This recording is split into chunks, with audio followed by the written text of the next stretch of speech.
অপরাধীদের ধরতে চিরুনি অভিযান শুরু হচ্ছে, স্বরাষ্ট্র উপদেষ্টা। বেঁচে যাওয়া ৮ কোটি টাকা ফেরত পাবেন ৪,৯৭৮ হাজি, ধর্ম উপদেষ্টা। মিডফোর্ডে শিক্ষার্থীদের শাটডাউন ঘোষণা।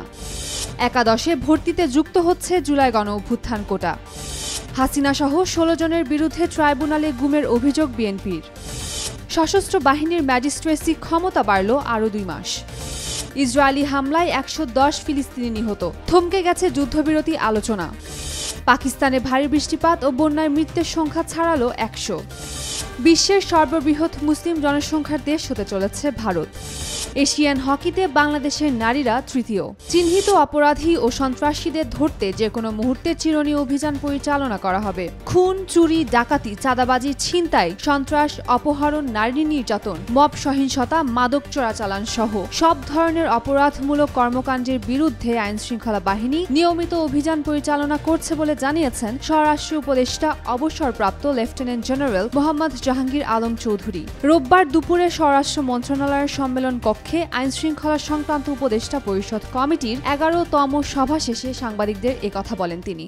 ২০২৫ সালে সরকারি মাধ্যমের ৪,৯৭৮ জন হাজিকে ৮,২৮,৯০,০০০ টাকা ফেরত দেওয়া হবে বলে জানিয়েছেন ধর্ম উপদেষ্টা ডক্টর আ.ফ.ম. খালিদ হোসেন। রোববার বাংলাদেশ সচিবালয়ে ধর্ম মন্ত্রণালয়ের সম্মেলন কক্ষে সাংবাদিকদের একথা বলেন তিনি। ধর্ম উপদেষ্টা বলেন, আমরা কাজ করে যাচ্ছি, হজ কর্মকর্তাদের সহযোগিতা পাচ্ছি, মিডিয়ার সহযোগিতা পাচ্ছি। আমরা গত বছর যেভাবে হজের ব্যবস্থাপনায় সফলতা পেয়েছি, আগামী দিনেও তেমনই সহযোগিতা পাব বলে আশাবাদী। রাজধানীর Mitford sir Salimullah medical college হাসপাতালের নিরাপত্তা নিশ্চিতে কার্যকর পদক্ষেপ না নেওয়া পর্যন্ত শাটডাউনের ঘোষণা দিয়েছেন শিক্ষার্থীরা। রোববার দুপুরে মেডিকেল কলেজ থেকে একটি বিক্ষোভ মিছিল বের করে এই ঘোষণা দেন তারা। এ সময় মিডফোর্ডে বহিরাগতদের প্রবেশ ঠেকানো ছাড়াও ফুটপাতের দোকান উচ্ছেদ ও আনসার বাহিনীকে আরও সক্রিয় করার দাবি জানান শিক্ষার্থীরা। ২০২৫-২৬ শিক্ষাবর্ষে একাদশ শ্রেণীতে ভর্তির একটি খসড়া নীতিমালা এরই মধ্যে তৈরি করা হয়েছে। এই নীতিমালায় জুলাই গণ অভ্যুত্থান কোটা যুক্ত হতে যাচ্ছে। ২০২৪ সালের ছাত্র জনতার আন্দোলনে শহীদ ও আহতদের পরিবারের শিক্ষার্থীরা এই বিশেষ কোটা পাবেন। এরই মধ্যে আন্তঃশিক্ষা বোর্ড শিক্ষা মন্ত্রণালয়ে এমন একটি সুপারিশ পাঠিয়েছে, যা অনুমোদন পেলে ২০২৫ সালের একাদশ শ্রেণীর ভর্তি কার্যক্রম থেকেই এটি কার্যকর হবে। শেখ হাসিনা সহ ১৬ জনের বিরুদ্ধে আন্তর্জাতিক অপরাধ ট্রাইব্যুনালে গুমের অভিযোগ দায়ের করেছে বাংলাদেশ জাতীয়তাবাদী দল বিএনপি। রোববার দুপুরে চিফ প্রসিকিউটর মোহাম্মদ তাজুল ইসলামের কাছে এই অভিযোগ জমা দেওয়া হয়। শেখ হাসিনা ছাড়াও অভিযোগে উল্লেখিত আসামিদের মধ্যে রয়েছে সাবেক আইনমন্ত্রী আনিসুল হক ও সাবেক পুলিশ মহাপরিদর্শক আইজিপি বেনজুর আহমেদ।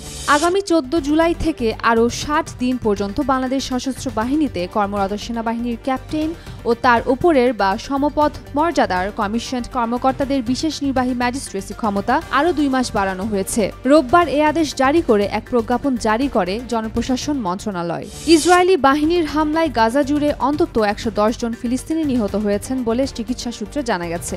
শনিবার ১২ জুলাই দিনভর হামলায় এসব নিহতদের মধ্যে ৩৪ জন ছিলেন দক্ষিণ রাফাতে যুক্তরাষ্ট্র সমর্থিত গাজা হিউম্যানিটেরিয়ান ফাউন্ডেশনের সামনে খাদ্য সহায়তার জন্য অপেক্ষমান। আল জাজিরার খবরে বলা হয়, এই হত্যাকাণ্ডের সময় কাতারে চলমান যুদ্ধবিরতি আলোচনায় অগ্রগতি থেমে যায় এবং গাজার সম্পূর্ণ জনসংখ্যাকে জোরপূর্বক বাস্তুচ্যুত করার ইসরায়েলি পরিকল্পনার বিরুদ্ধে আন্তর্জাতিক সমালোচনা আরও জোরালো হয়।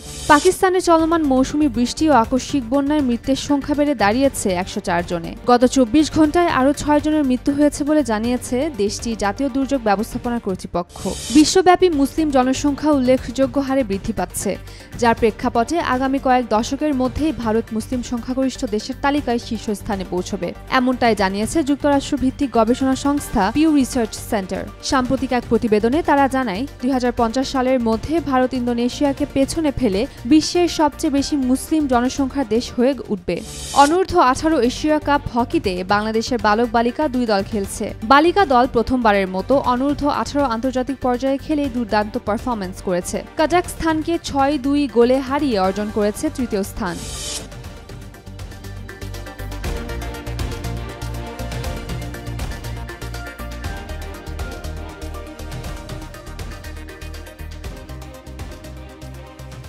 For more updates, follow us on Facebook, subscribe our YouTube channel, get the latest update on www.daily-sun.com.